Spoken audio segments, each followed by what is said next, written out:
ಎಲ್ಲರಿಗೂ ನಮಸ್ಕಾರ. My food and spirituality ಚಾನಲ್ಗೆ ಸ್ವಾಗತ ಸ್ನೇಹಿತರೆ.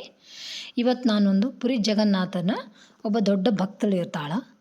ಆಕೆ ಏನು ಸ್ನಾನ ಮಾಡ್ದೇನೆ ನೈವೇದ್ಯ ಮಾಡಿದ್ರು ಭಗವಂತ ಬಂದು ಸ್ವೀಕಾರ ಮಾಡ್ತಿರ್ತಾನೆ. ಆ ಭಕ್ತಳ ಕಥೆಯನ್ನು ಹೇಳ್ತೀನಿ. ಯಾವ ಥರ ಭಕ್ತಿ ಮಾಡ್ತಿರ್ತಾಳೆ, ಯಾವ ಥರ ನೈವೇದ್ಯ ಮಾಡ್ತಿರ್ತಾಳೆ ಅಂತ ಬರೀ ನೋಡ್ರು ಆ ಭಕ್ತರ ಕಥೆನ. ರಾಜಸ್ಥಾನದ ಕಾಲ್ವಾ ಅನ್ನೋ ಒಂದು ಊರೊಳಗೆ ಜೀವನ್ ರಾಮ್ ಅಂತ ಒಬ್ಬ ವ್ಯಕ್ತಿ ಇರ್ತಾರೆ. ಅವ್ರ ಮಗಳು 8ರಿಂದ 10 ವರ್ಷದ ಮಗಳು. ಆಕೆ ಹೆಸರು ಕರ್ಮಾಬಾಯಿ ಅಂತ. ಅಪ್ಪ ಮಗಳು ಇಬ್ಬರು ವಾಸ ಮಾಡ್ತಿರ್ತಾರೆ. ಜೀವನ್ ರಾಮ್ ಕೃಷ್ಣನ ದೊಡ್ಡ ಭಕ್ತ ಇರ್ತಾನೆ. ಕೃಷ್ಣನ ಪ್ರತಿದಿನ ಆರಾಧನೆ ಮಾಡೋದು, ಕೃಷ್ಣನ ಅವ್ರಿಗೆ ಸ್ನಾನ ಮಾಡಿಸೋದು, ಒರೆಸಿ ಬಟ್ಟೆ ಹಾಕೋದು, ಪೂಜೆ ಮಾಡೋದು, ನೈವೇದ್ಯ ಮಾಡೋದು ಎಲ್ಲ ಮಾಡ್ತಿರ್ತಾರೆ. ಭಾಳ ಅಂದ್ರೆ ಭಾಳ ಪ್ರೀತಿಯಿಂದ ಸೇವೆ ಮಾಡ್ತಿರ್ತಾರೆ. ಒಂದು ಸಾರಿ ಅವ್ರಿಗೆ ಯಾತ್ರೆಗೆ ಹೋಗುವಂಥ ಒಂದು ಸಂದರ್ಭ ಬರುತ್ತೆ. ಯಾತ್ರೆಗೆ ಹೋದ್ರೆ ಮಗಳನ್ನ ಕರ್ಕೊಂಡು ಹೋಗಬೇಕಲ್ಲ, ಮಗಳು ಒಬ್ಬಾಕೆ ಹೆಂಗೆ ಬಿಟ್ಟು ಹೋಗೋದು ಅಂಥೇಳಿ ವಿಚಾರ ಮಾಡಿ ಮಗಳಿಗೆ ಕೇಳ್ತಾರೆ. ನಾನು 4 ದಿನ ತೀರ್ಥಯಾತ್ರೆ ಹೋಗಿ ಬರ್ತೀನಿ, ನಾ ಬರೋವರೆಗೆ ನೀ ಕೃಷ್ಣನ್ನೆಲ್ಲ ಸ್ನಾನ ಮಾಡಿಸೋದು, ಬಟ್ಟೆ ಹಾಕೋದು, ನೈವೇದ್ಯ ಮಾಡ್ತೀಯನಮ್ಮ ಅಂತ ಕೇಳ್ತಾರೆ ಅಪ್ಪ ಮಗಳನ್ನ. ಜೀವನ್ ರಾಮ ಕರ್ಮಾಬಾಯಿ ಆಯ್ತಪ್ಪ ನಾ ಮಾಡ್ತೀನಿ ಅಂತಾರೆ. ಹೇಳ್ತಾರೆ, ನೋಡು ಬೆಳಗ್ಗೆ ಬೇಗ ಎದ್ದು ಕೃಷ್ಣಗೆ ಸ್ನಾನ ಮಾಡಿಸಿ ಬಟ್ಟೆ ಹಾಕಿ ಆಮೇಲೆ ಭೋಗ ಮಾಡಬೇಕು, ನೈವೇದ್ಯ ಮಾಡಬೇಕು. ನೈವೇದ್ಯ ಆದ ನಂತರ ನೀನು ಊಟ ಮಾಡಬೇಕು ಅಂತ ಹೇಳ್ತಾರೆ.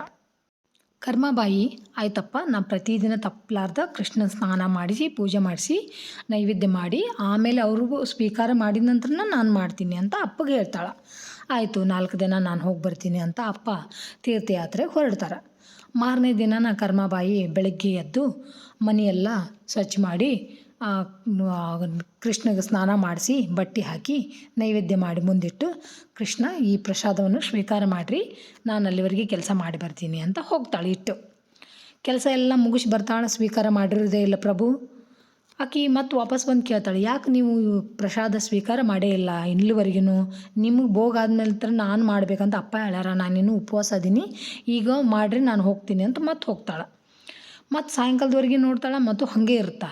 ಈ ಸಲ ಬರ್ತಾಳೆ, ನೋಡು ನೀನು ಈಗ ಸದ್ಯ ಸ್ವೀಕಾರ ಮಾಡಲೇ ಇಲ್ಲ ಅಂದ್ರೆ ನಿನ್ನ ಜೊತೆ ನಾನು ಉಪವಾಸ ಇರ್ತೀನಿ ಅಂತ ಅಲ್ಲೇ ಹತ್ಕೊಂತ ಕೂಡ್ತಾಳೆ ಕೃಷ್ಣನ ಮುಂದೆ. ಆವಾಗ ಕೃಷ್ಣ ಬಂದು, ನೀನು ನನಗೆ ಪರದೆನ ಹಾಕಿಲ್ಲಲ್ಲ, ಅದಕ್ಕೆ ನಾನು ಪ್ರಸಾದ ತೊಗೊಂಡಿಲ್ಲ ಅಂತ ಹೇಳ್ತಾರೆ. ಆವಾಗ ಅಯ್ಯೋ ನೀವು ಮೊದಲೇ ಹೇಳಿದ್ರಂದ್ರೆ ಬೆಳಗ್ಗೆನ ಹಾಕಿಬಿಟ್ಟಿರ್ತಿದ್ದೆ, ನಾನು ಉಪವಾಸ ಇರ್ತಿದ್ದಿಲ್ಲ, ನೀವು ಇಲ್ಲಿವರೆಗೆ ಉಪವಾಸ ಇರೋ ಅವಶ್ಯಕತೆ ಇರ್ತಿದ್ದಿಲ್ಲಲ್ಲ ಅಂದು ಕೃಷ್ಣಗೊಂದು ಮಂಟಪಕ್ಕೆ ಒಂದು ಪರದೆ ಹಾಕ್ತಾಳೆ. ಪ್ರಸಾದ ಸ್ವೀಕಾರ ಮಾಡ್ತಾರೆ. ಆಮೇಲೆ ಆಕೆನೂ ಪ್ರಸಾದ ಸ್ವೀಕಾರ ಮಾಡ್ತಾಳೆ. ಹೀಗೆ 4-5 ದಿವಸ ಪ್ರತಿದಿನ ಕೃಷ್ಣಗೆ ಸ್ನಾನ ಮಾಡಿಸೋದು, ಅವ್ರಿಗೆ ಅಲಂಕಾರ ಮಾಡೋದು, ನೈವೇದ್ಯ ಮಾಡೋದು. ಅವ್ರಿಗೆ ನೈವೇದ್ಯ ಕೊಟ್ಟ ಮೇಲೆ ಅವರು ಭೋಗ ಆದ ನಂತರ ತಾನು ಮಾಡ್ತಿರ್ತಾಳೆ. ಆದರೆ ಅಪ್ಪ ಬೇರೆ ಬೇರೆ ಥರ ಅವರಿಗೆ ನೈವೇದ್ಯ ಮಾಡ್ತಿರ್ತಾರೆ. ಬಟ್ ಕರ್ಮಾಬಾಯಿ ಕಿಚಡಿ ನೈವೇದ್ಯ ಮಾಡ್ತಿರ್ತಾಳೆ. ಯಾಕಂದ್ರೆ ಆಕೆ ಹೇಳ್ತಾಳೆ, 8ರಿಂದ 10 ವರ್ಷದ ಮಗಳು ಪಾಪ, ನನಗೇನು ಮಾಡೋಕ್ಕೆ ಬರಲ್ಲ ಪ್ರಭು, ಅಪ್ಪ ಬರೋವರೆಗೆ ನಾನು ಕಿಚಡಿ ನೈವೇದ್ಯ ಮಾಡ್ತೀನಿ, ಇದನ್ನ ಸ್ವೀಕಾರ ಮಾಡಿರಿ ಅಂತ ನೈವೇದ್ಯ ಮಾಡ್ತಿರ್ತಾಳೆ. 4-5 ದಿವಸ ಇದೇ ಥರ ಹೋಗ್ತೈತಿ. ಅಪ್ಪ 4-5 ದಿನದ ನಂತರ ಬರ್ತಾರೆ. ಬಂದ ಮೇಲೆ ಕೇಳ್ತಾರೆ ಮಗಳಿಗೆ, ಕೃಷ್ಣಗೆ ಸ್ನಾನ ಮಾಡಿಸಿ ನೈವೇದ್ಯ ಮಾಡಿದ್ಯಾ, ಪೂಜೆ ಎಲ್ಲ ಸರಿಯಾಗಿ ಟೈಮ್ ಟು ಟೈಮ್ ಮಾಡಿದ್ಯಾ ಅಂತ ಕೇಳ್ತಾರಪ್ಪ. ಆವಾಗ ಹೇಳ್ತಾಳೆ, ಹ್ಞೂನಪ್ಪ ಪ್ರತಿದಿನ ಕೃಷ್ಣನಿಗೆ ಸ್ನಾನ ಮಾಡಿಸೀನಿ, ನೈವೇದ್ಯ ಮಾಡೀನಿ, ನನಗೂ ಬಿಡಲಾರ್ದ ತಿಂದಾರ ನೋಡು ನಿಮ್ಮ ಕೃಷ್ಣ ಅಂತ ಹೇಳ್ತಾಳೆ. ಅಪ್ಪ ಗಾಬರಿ ಆಗುತ್ತೆ ಅಪ್ಪನಿಗೆ. ನಾ ಪ್ರತಿದಿನ ಭೋಗ ಮಾಡೀನಿ ಮಾಡಂತ ಅಷ್ಟ ಹೇಳೀನಿ, ಕೃಷ್ಣ ತಿಂತಾರಂತ ನಾ ಹೇಳಿಲ್ಲಲ್ಲ ಅಂತಂದು ಸುಳ್ಳು ಹೇಳ್ತಿದ್ದಿ. ಕೃಷ್ಣಗೆ ಭೋಗ ಅಂದರೆ ನೈವೇದ್ಯ ಮಾಡಂತ ಅಷ್ಟೇ ಹೇಳೀನಿ ನಾನು, ಆದರೆ ಅವ್ರು ಊಟ ಮಾಡ್ತಾರೆ ಆಮೇಲೆ ನೀ ಮಾಡಂತ ನಾ ಹೇಳಿಲ್ಲಲ್ಲ ಅಂತಾರೆ. ಇಲ್ಲಪ್ಪ ನಿಜವಾಗ್ಲೂ ಕೃಷ್ಣ ಬಂದು ಪ್ರಸಾದ ಸ್ವೀಕಾರ ಮಾಡಿದರು ಅಂತ ಹೇಳ್ತಾಳೆ.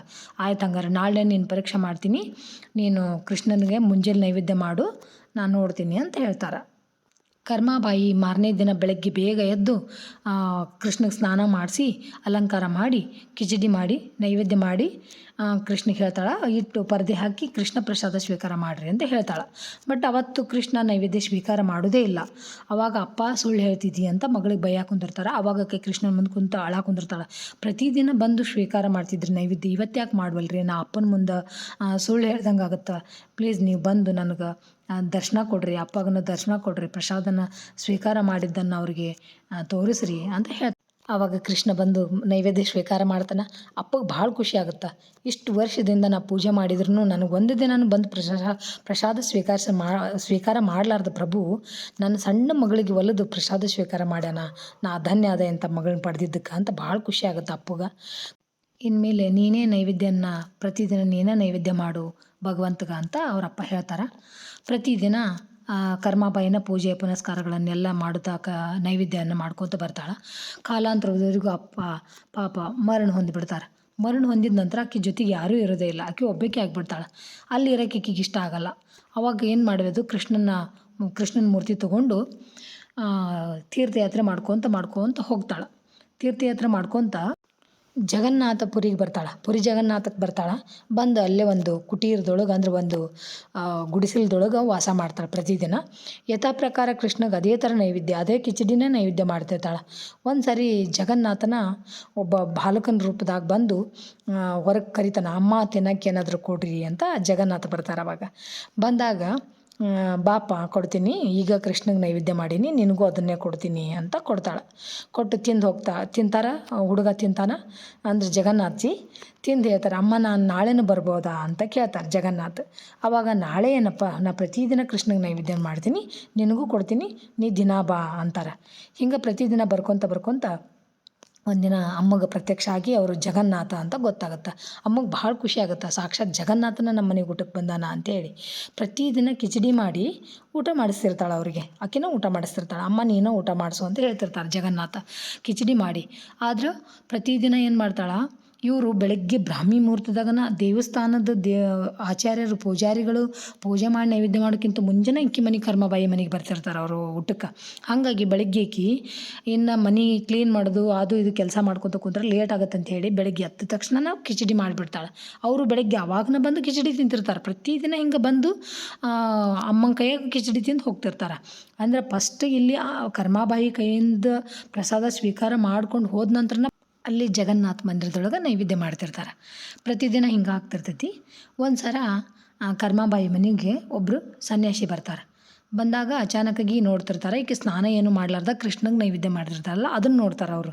ನೋಡಿ ಏನಂತಾರೆ, ಕರ್ಮಾಬಾಯಿ ನೀನು ಈ ಥರ ಸ್ನಾನ ಮಾಡಲಾರ್ದ ದೇವರಿಗೆ ನೈವೇದ್ಯ ಮಾಡಬಾರ್ದು, ನೀನು ಸ್ನಾನ ಎಲ್ಲ ಮಾಡಿ ಶುಚಿಯಾಗಿನ ನೈವೇದ್ಯ ಮಾಡಬೇಕು ಅಂತ ಕರ್ಮಾಬಾಯಿ ಹೇಳ್ತಾರೆ. ಆವಾಗ ಆಕಿ ಆಯಿತು ಇನ್ಮೇಲೆ ಅದೇ ಥರ ಮಾಡ್ತೀನಿ ಅಂತ ಹೇಳಿ ಮಾರನೇ ದಿನ ಬೆಳಗ್ಗೆ ಜಲ್ದಿ ಎದ್ದು ಮನೆ ಕಸ ಗುಡಿಸಿ ಕಲ್ವರಿಸಿ ಸ್ನಾನ ಮಾಡಿ ಕೃಷ್ಣಗೆ ಸ್ನಾನ ಮಾಡಿಸಿ ಪೂಜೆ ಮಾಡಿ ನೈವೇದ್ಯ ಮಾಡೋಕೆ ಲೇಟ್ ಆಗಿಬಿಡ್ತೈತಿ. ಜಗನ್ನಾಥ ಬರ್ತಾರೆ, ಕರ್ಮಾಬಾಯಿ ಬೇಗ ನೈವೇದ್ಯ ಕೊಡು, ಜಲ್ದಿ ಕೊಡು, ನೈವೇದ್ಯ ತಿನ್ನಿಸು, ನಾನು ಹೋಗಬೇಕು ಅಲ್ಲಿ ದೇವಸ್ಥಾನದ ಬಾಗಿಲು ತೆಗಿತಾರೆ. ಅಲ್ಲಿ ತೆಗೆದು ನಾನು ಅಕಸ್ಮಾತ್ ಇರಲಿಲ್ಲ ಅಂದ್ರೆ ಪೂಜಾರಿ ಗಾಬರಿನ ಹಾಕಾರ ಅಂತ ಹೇಳ್ತಾರೆ. ನಿಂದಿರಿ ಪ್ರಭು, ಇನ್ನು 5 ನಿಮಿಷ ನಿಂದಿರಿ, ಇನ್ನು 5 ನಿಮಿಷ ನಿಂದಿರಿ ಅಂದ್ರೆ ಭಯಂಕರ ಲೇಟ್ ಮಾಡಿಬಿಡ್ತಾಳೆ. ಅವತ್ತು ಲೇಟ್ ಆಗಿಬಿಡ್ತೈತಿ. ದೇವಸ್ಥಾನದ ಬಾಗಿಲು ತೆಗೆದು ಜಗನ್ನಾಥ ಪ್ರಭುಗೆ ಗೊತ್ತಾಗುತ್ತೆ. ಕರ್ಮಾಬಾಯಿ ಇನ್ನೂ ತಿನ್ನಿಸ್ತಿರ್ತಾಳೆ. ಕರ್ಮಾಬಾಯಿ ಇವತ್ತು ಸಾಕು, ನೀ ಭಾಳ ಲೇಟ್ ಮಾಡಿಬಿಟ್ಟಿದ್ದು ಇವತ್ತು ಪ್ರಸಾದ ತಿನ್ಸಕ್ಕೆ, ಅಲ್ಲಿ ದೇವಸ್ಥಾನ ಬಾಗಿಲು ತೆಗಿತಾರೆ, ನಾನು ಈಗ ಹೋಗ್ಬಿಡ್ತೀನಿ ಅಂಥೇಳಿ ಹೋಗ್ಬಿಡ್ತಾರೆ ದೇವಸ್ಥಾನಕ್ಕೆ. ಹೋಗಿ ಅಲ್ಲಿ ಅವರು ತಮ್ಮ ಸ್ಥಾನದೊಳಗೆ ನಿಂದಿರ್ತಾರೆ. ಪೂಜಾರಿ ಬಂದು ಕದ ತೆಗಿತಾನೆ. ಕದ ತೆಗೆದ ತಕ್ಷಣ ದೇವಸ್ಥಾನದೊಳಗೆ ಮಂದಿರದೊಳಗೆಲ್ಲ ಘಮ ಘಮ ನೈವೇದ್ಯದ ಸ್ಮೆಲ್ಲು. ನಾವು ಈಗ ದೇವಸ್ಥಾನದ ಬಾಗಿಲು ತೆಗ್ದೀವಿ, ಇನ್ನೂ ಭೋಗನೂ ಮಾಡಿಲ್ಲ ಪ್ರಭುಗೆ, ಇದು ಹೆಂಗೆ ವಾಸನೆ ಬರಾಕುಂತೈತಿ ಅಂತ ವಿಚಾರ ಮಾಡ್ತಾರೆ. ಆಮೇಲೆ ಪ್ರಭುನ ಮುಖ ನೋಡ್ತಾರೆ. ಅವ್ರ ಬಾಯಿ ಒಳಗೆ ಒಂದು ಬಾಯಿ ಕಡೆ ಒಂದು ಅನ್ನದ ಅಗಳು ಇರ್ತೈತಿ. ಅದನ್ನು ನೋಡಿ ಅವ್ರಿಗೆ ಪೂಜಾರಿಗೆ ಭಾಳ ಸಿಟ್ಟು ಬರ್ತೈತಿ.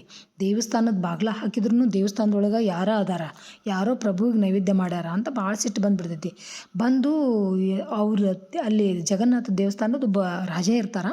ಅವ್ರು ರಾಜಾಗೆಲ್ಲ ಹೇಳ್ತಾರೆ, ದೇವಸ್ಥಾನದೊಳಗೆ ಯಾರೋ ಬಂದು ಪ್ರಭುಗೆ ಆಲ್ರೆಡಿ ನೈವೇದ್ಯ ತಿನ್ನಿಸಿ ಹೋಗ್ಯಾರ ನೋಡ್ರಿ, ಬಾಯಿ ಒಳಗೆಲ್ಲ ಅವ್ರಿಗೆ ಅನ್ನದ ಅಗಳು ಹಂಗೈತಿ ಅಂತಾರೆ. ಯಾರದು ತಿನ್ಸಿದ್ದು ಅಂತ ಇಡೀ ದೇವಸ್ಥಾನ ಎಲ್ಲ ಹುಡುಕಾಡ್ತಾರೆ.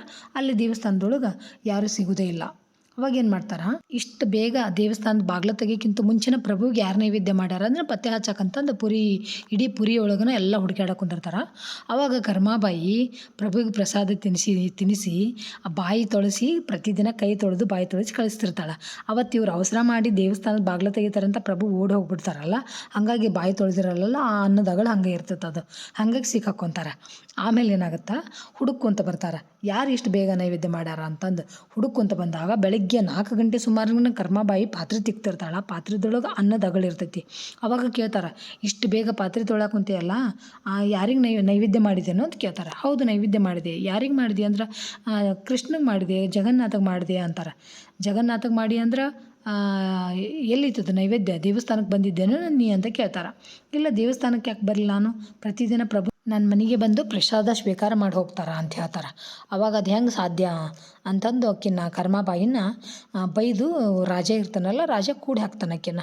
ಕೂಡಿ ಹಾಕಿದಾಗ ಅವತ್ತು ಏನಾಗುತ್ತೆ, ರಾಜನ ಕನಸಿನಾಗ ಮತ್ತು ಪೂಜಾರಿ ಕನಸಿನಾಗ ಜಗನ್ನಾಥ ಬಂದು ಹೇಳ್ತಾರೆ, ಇಲ್ಲ ಕರ್ಮಾಬಾಯಿ ಮನೆಗೆ ನಾ ಪ್ರತಿದಿನ ಪ್ರಸಾದ ಸ್ವೀಕಾರ ಮಾಡಕ್ಕೆ ಹೋಗ್ತೀನಿ, ಆಕಿದೇನೂ ತಪ್ಪಿಲ್ಲ. ನೀವು ದೇವಸ್ಥಾನದೊಳಗೆ ನೀವು ಪ್ರಸಾದ ಭೋಗ ಮಾಡೋಕ್ಕಿಂತ ಮುಂಚೆನೇ ನಾ ಆಕಿ ಮನೆಗೆ ಹೋಗ್ತೀನಿ ಅಂತ ಹೇಳಿ ಕನಸಿನಾಗ ಬಂದು ಹೇಳ್ತಾರೆ. ಆವಾಗ ಬೆಳಗ್ಗೆ ಎದ್ದು ಕರ್ಮಾಬಾಯಿನ ಬಿಟ್ಟು ತಪ್ಪಾತು, ನೀನ ಪ್ರಸಾದ ಪ್ರತಿದಿನ ಪ್ರಭು ಕೊಟ್ಟಿ ಅಂತ ಗೊತ್ತಾತು ಅಂಥೇಳಿ ಕರ್ಮಾಬಾಯಿನ ಬಿಟ್ಟು ಹಾಕ್ತಾರೆ. ಆಮೇಲೆ ಏನಾಗುತ್ತೆ, ಒಂದಿನ ದಿನ ಕರ್ಮಾಬಾಯಿನೂ ಪಾಪ ತೀರ್ಕೊಂಡ್ಬಿಡ್ತಾಳೆ. ತೀರ್ಕೊಂಡ್ಮೇಲೆ ವಯಸ್ಸಾಗಿರ್ತೈತಲ್ಲ, ತೀರ್ಕೊತಾಳೆ. ಬೆಳಗ್ಗೆ ಒಂದಿನ ದಿನ ದೇವಸ್ಥಾನದ ಬಾಗ್ಲ ತೆಗೆದು ಪೂಜಾರಿ ಪೂಜೆ ಮಾಡಕ್ಕಂಥೇಳಿ ಬಾಗ್ಲ ತೆಗಿತಾನೆ. ತೆಗೆದಾಗ ಪ್ರಭುವಿನ ಕಣ್ಣಾಗೆಲ್ಲ ನೀರು ತುಂಬಿ ಬಿಟ್ಟಿರ್ತಾವೆ. ಅವಾಗ ಪೂಜಾರಿ ಕೇಳ್ತಾರೆ, ಯಾಕೆ ಪ್ರಭು ನಿಮ್ಮ ಕಣ್ಣಾಗ ಯಾಕೆ ನೀರು ಬಂದವು ಅಂತಂದ್ರೆ, ಕರ್ಮಾಬಾಯಿ ತೀರ್ ಹೋದ್ಲು, ಆಕಿ ನಾನು ವೈಕುಂಠ ಧಾಮಕ್ಕೆ ಬರ್ತಾಳೆ. ಆದ್ರೆ ನನಗೊಂದು ಚಿಂತೆ, ಪ್ರತಿದಿನ ಬೆಳಗ್ಗೆ ಫಸ್ಟ್ ಆಕಿ ಮಾಡಿರೋ ಭೋಗನ ನಾನು ಪ್ರಸಾದ ಸ್ವೀಕಾರ ಮಾಡ್ತಿದ್ದೆ, ಇನ್ಮೇಲೆ ನನಗೆ ಯಾರು ಮಾಡ್ತಾರ ಅಂತ ಅಂದಾಗ ಪೂಜಾರಿ ಹೇಳ್ತಾನೆ, ನೀವೇನು ಚಿಂತೆ ಮಾಡಬೇಡ್ರಿ, ಇನ್ನು ಫಸ್ಟ್ ಕರ್ಮಾಬಾಯಿ ಭೋಗ ಅಂಥೇಳಿನ ನಾವು ಪ್ರತಿದಿನ ಕಿಚಡಿ ನೈವೇದ್ಯ ಮಾಡ್ತೀವಿ ಅಂತ ಪ್ರಭುಗೆ ಹೇಳ್ತಾನೆ ಪೂಜಾರಿ. ನೋಡಿದ್ರಲ್ಲ, ಕರ್ಮಾಬಾಯಿ ಒಂದು ಕಿಚಡಿ ಈಗಲೂ ಜಗನ್ನಾಥಪುರಿ ಒಳಗೆ ಪ್ರತಿದಿನ ಫಸ್ಟ್ ಕರ್ಮಾಬಾಯಿ ಕಿಚಡಿ ಅಂತನ ಫೇಮಸ್. ಅದನ್ನು ನೈವೇದ್ಯ ಮಾಡಿದ್ಮೇಲೆ ಬೇರೆ ನೈವೇದ್ಯ ಮಾಡ್ತಾರಂತ. ನೀವು ಯಾರಾದರೂ ಗೊತ್ತಿದ್ರೆ ಕೇಳಿರ್ಬೋದು ಈ ಕಥೆನ. ಕೇಳಿದ್ರಲ್ಲ, ಭಗವಂತ ನಮ್ಮ ಈ ಅಲಂಕಾರ ಆಡಂಬರ ಯಾವುದನ್ನು ನೋಡಲ್ಲ, ಅವನು ನಿಸ್ವಾರ್ಥವಾದಂಥ ಭಕ್ತಿ ನೋಡ್ತಾನೆ ಸ್ನೇಹಿತರೆ. ಹಾಗಾಗಿ ಎಲ್ಲರೂ ಆ ಭಗವಂತನ, ನಾವು ಕರ್ಮಾಬಾಯಿ ಥರ ಭಗವಂತನ ಸೇವೆಯನ್ನು ಮಾಡಿ ಆ ಭಗವಂತನ ಪ್ರೀತಿಗೆ ಪಾತ್ರರಾಗೋಣ ಅಂತ ಹೇಳ್ತಾ, ಥ್ಯಾಂಕ್ಸ್ ಫಾರ್ ವಾಚಿಂಗ್. ಎಲ್ಲರಿಗೂ ನಮಸ್ಕಾರ. ಜೈ ಜಗನ್ನಾಥ.